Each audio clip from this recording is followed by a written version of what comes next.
What's up everyone? I'm Trey Baird. Let's walk and talk.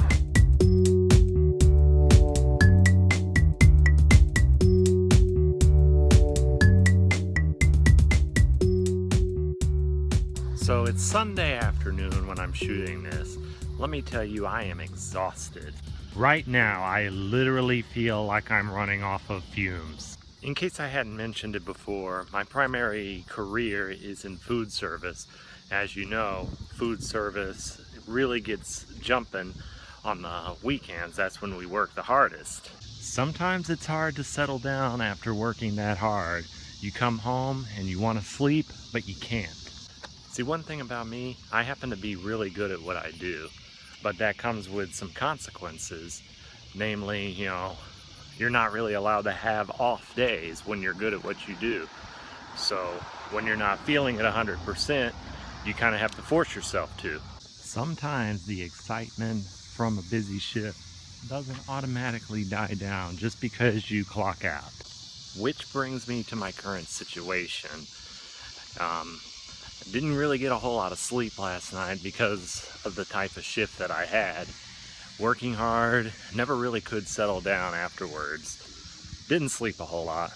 Now the old me would have taken this as an opportunity to just poo-poo the day away and just kind of be lazy and don't make any progress towards my long-term goals. That is not the person that I want to be anymore. So the new me sees this as an opportunity to get better at my goal making, to really get down to brass tacks and evaluate what are the important things to keep moving and what things can fall by the wayside when I'm having an off day.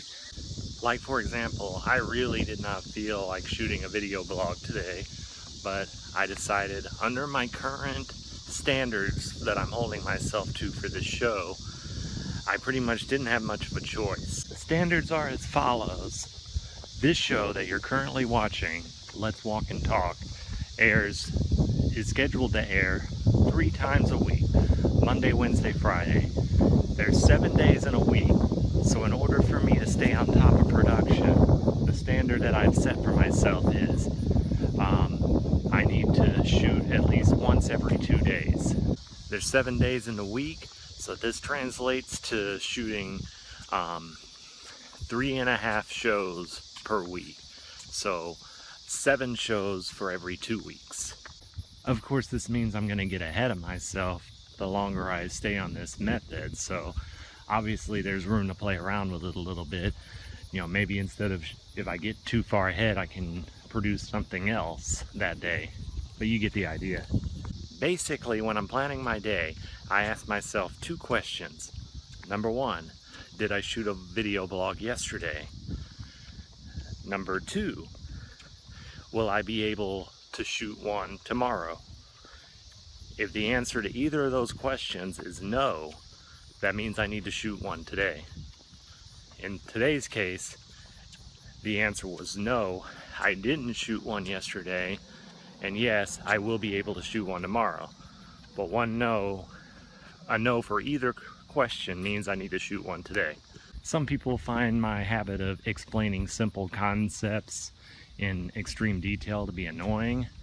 If that's you, that sounds like a personal problem to me. That's just part of my personality. And I do tend to look at the little things in extreme detail more than the average person. It's part of what makes me.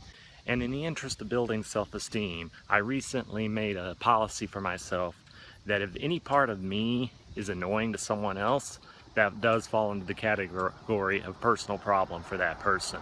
It's like I've been listening to a lot of Linkin Park since the lead singer passed away. And a common theme that I never really picked up on in the first place was how many of their lyrics revolved around the idea of letting other people change who they are. Just give me myself back and don't stay. At any rate, I notice how the new me is more able to get off the couch and do things that the old me could never muster up the willpower or the energy to do. And this is pretty significant for me.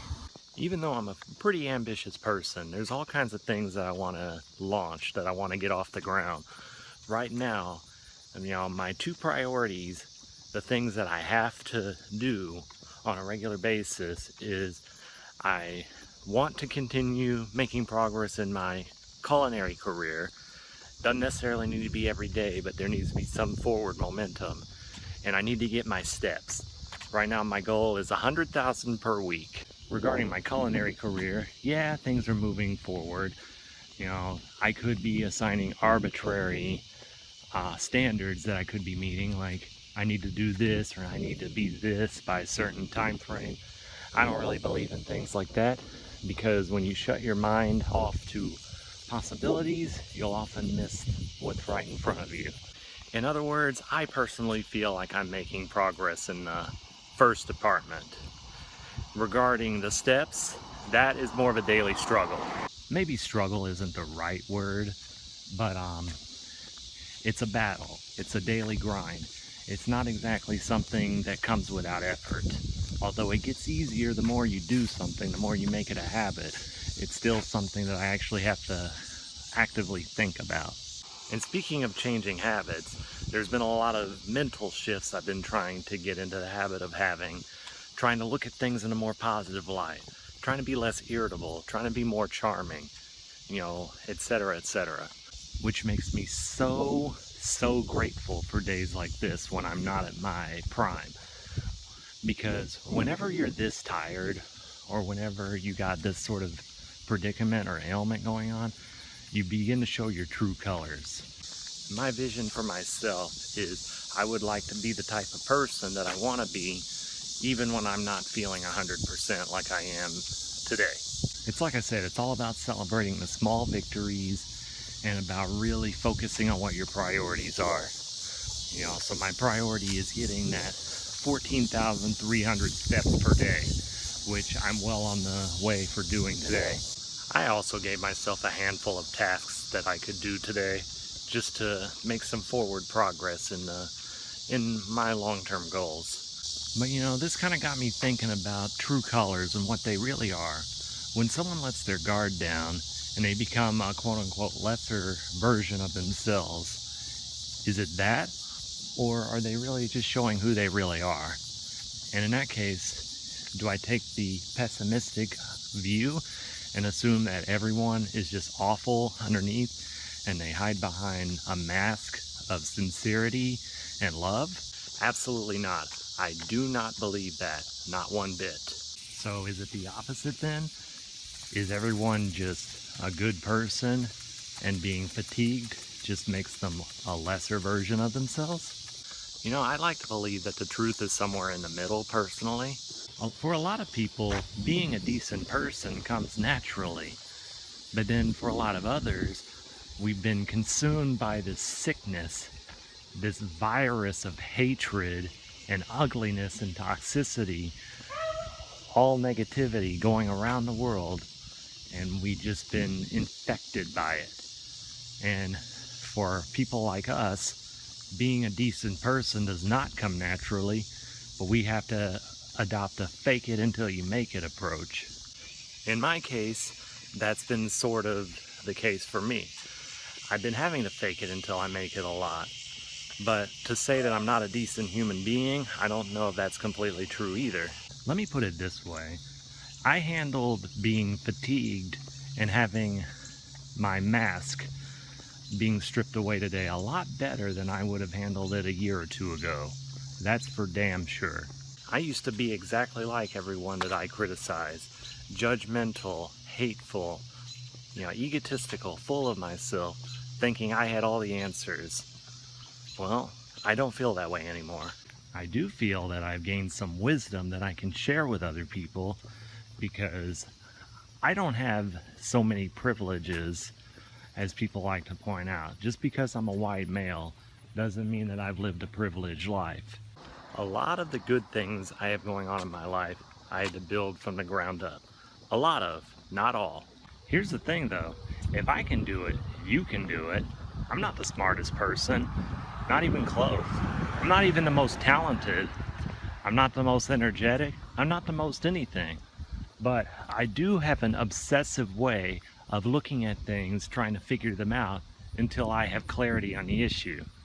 The average person doesn't really meditate on most subjects. The average person doesn't really want to think about too many things. They want to do, they don't want to think. And you know, that's fine for those people. Diversity is what makes the world great. We all don't need to think alike or look alike or be alike at all. We should all be different and unique and proud of who we are. And I'm proud of who I am. Don't get it twisted. I stand behind who I am 100%. If you don't like me, that is your problem.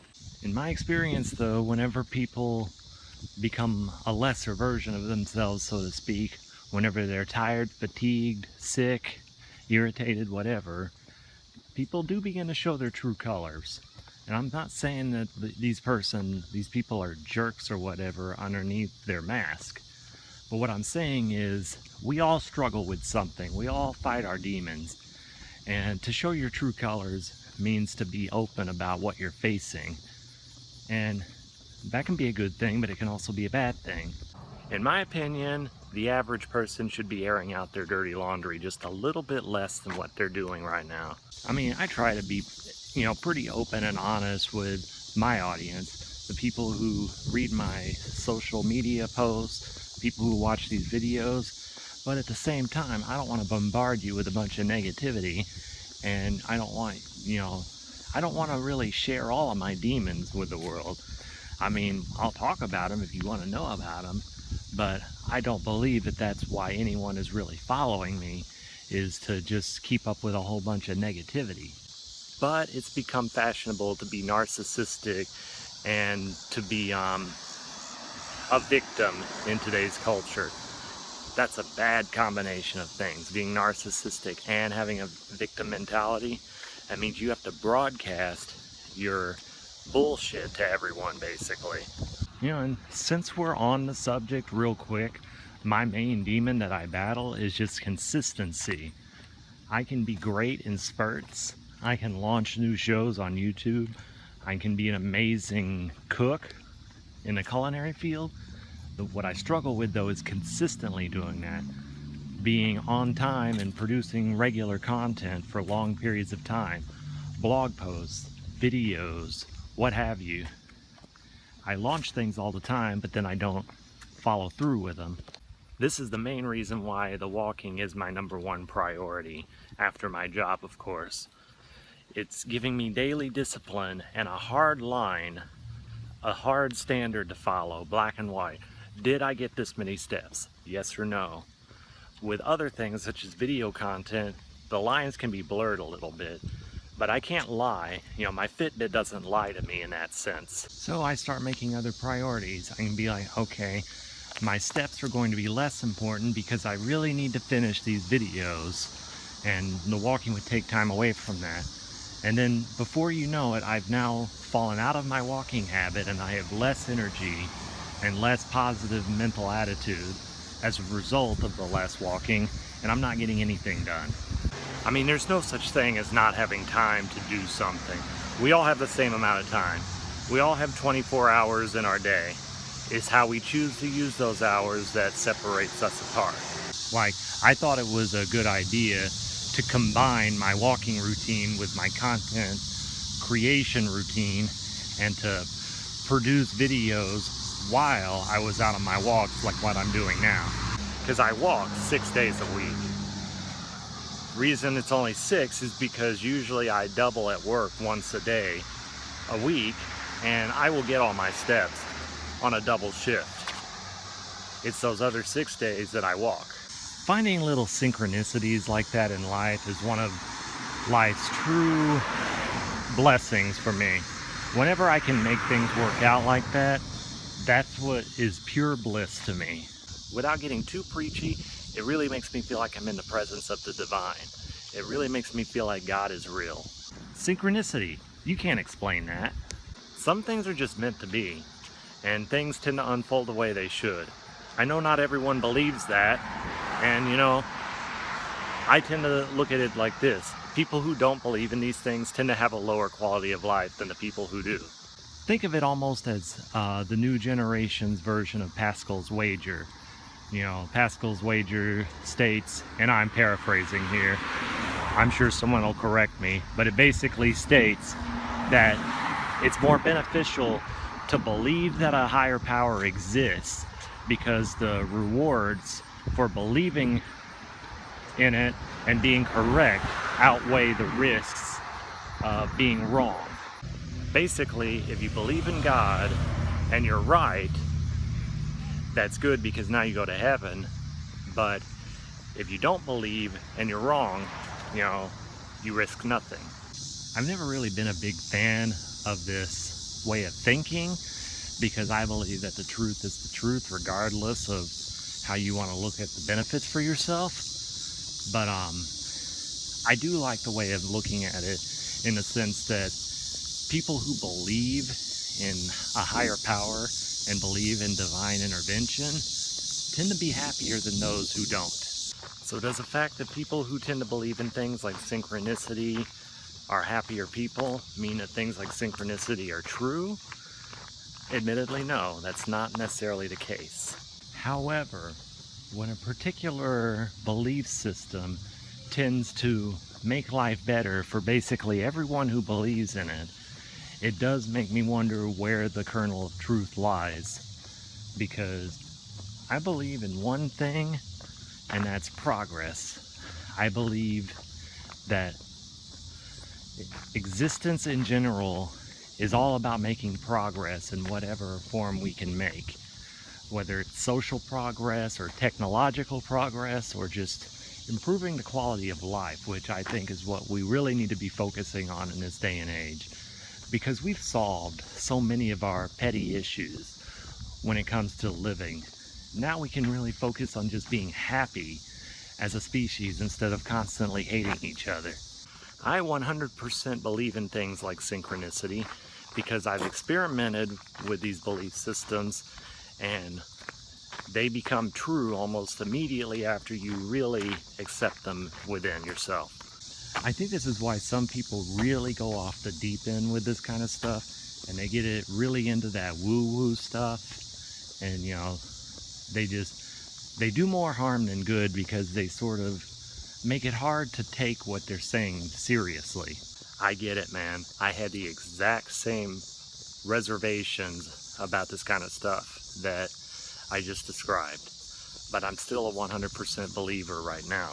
It's like I said, at the end of the day, my life is exponentially better ever since I started adapting these mental shifts. Now, you can try to poke holes in my logic and try to tell me what's true and what's not true, but odds are, if you're the type of person who would do that anyway, you're probably not content with your life.